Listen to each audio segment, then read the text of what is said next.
خبرهای اقتصادی امروز 13 فوریه در پیام تیوی. معاش میانه در تاجیکستان به حالت ماه دکبر سال 2022 بیش از 1730 سومانی را تشکیل داده است. در این باره وزیر مهنت، مهاجرت و شغل اهالی تاجیکستان گلنار حسن‌زاده ضمن نشست مطبوعات اطلاع داده افزود که حجم معاش میانه در کشور در مقایسه با همین دوره سال گذشته نزدیک 205 سومانی یا بیش از 13% افزایش یافته است.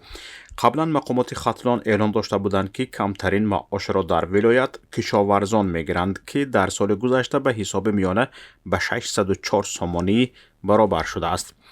مزد میانه ماهانه کارمندان کرایه در ولایت به 1289 سومانی کم بیشتر از $100 آمریکایی برابر شده است.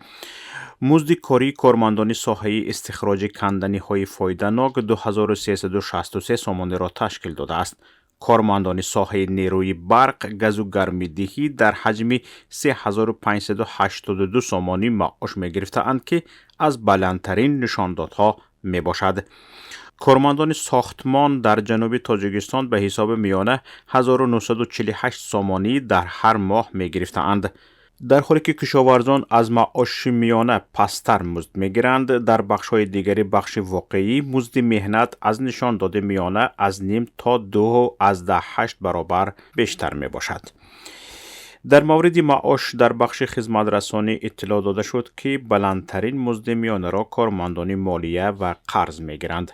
طبق آمار رسمی سال 2022 مزد میانه کاری کارمندان تشکیلات های مالیوی 3303 سومانی بوده است که 2.6 مرتبه از سطح مزد میانه کاری در ولایت بیشتر می باشد. بنا به دعوای وزارت تندرستی و حفظ اجتماعی تاجیکستان، شماره عمومی عائله های کم بضاعت در تاجیکستان همگی 224500 عائله بوده است. به اطلاع منبع تعداد عمومی عائله های کم بضاعت در جمهوری نسبت به سال 2021 حدود 14400 عدد کم شده است. در سال گذشته رساندن کمک افزایش یافته. طی این مدت نزدیک 207000 خانواده بار اول حقوق گرفتن کمک پولی عنوانی اجتماعی را گرفته است. وزارت تندرستی و امانت بانک حسابات داده اند که مکانیزم رساندن کمک پولی ها در تمام 68 شهر و ناحیه های جمهوری را مورد عمل قرار دادند. مورد به ذکر است که پرزیدنت تاجیکستان امامعلی رحمان در پیامش به پارلمان در ماه دکبر سال 2022 تاکید کرده بود که کمک پولی یک وقته نه باید به نیازمندان تا آخر سال رسانده شود. تا آخر سال 2022 به 475000 شهروند احتیاجمند کشور از جمله کودکان یتیم و بی‌سرابان، معیوبان، عائله‌های کم بضاعت و گیرندگان نفقه اجتماعی کمک مالیوی یک وقته در حجم 600 سومانی علاوه پرداخت کرده می شود، گفته بود امامعلی رحمان.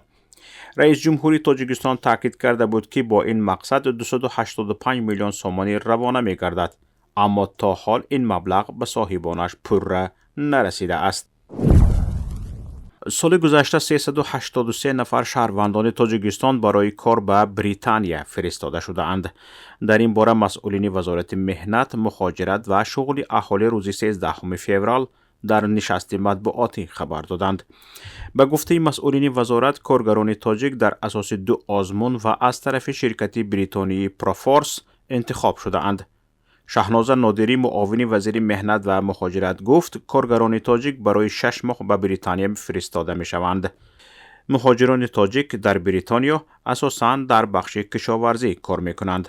معاون وزیر مهنت افزود ماه ینور گروهی نوبتی کارگران تاجیک از صحبت گذشتند. در نظر است که آخر ماه مارت یا اول اپریل امسال گروهی نوبتی مهاجران تاجیک به بریتانیا فرستاده شوند. بعد بیرون شدن از اتحادیه اروپا، بریتانیا به دعوت مهاجران کاری از کشورهای آسیای مرکزی شروع کرد.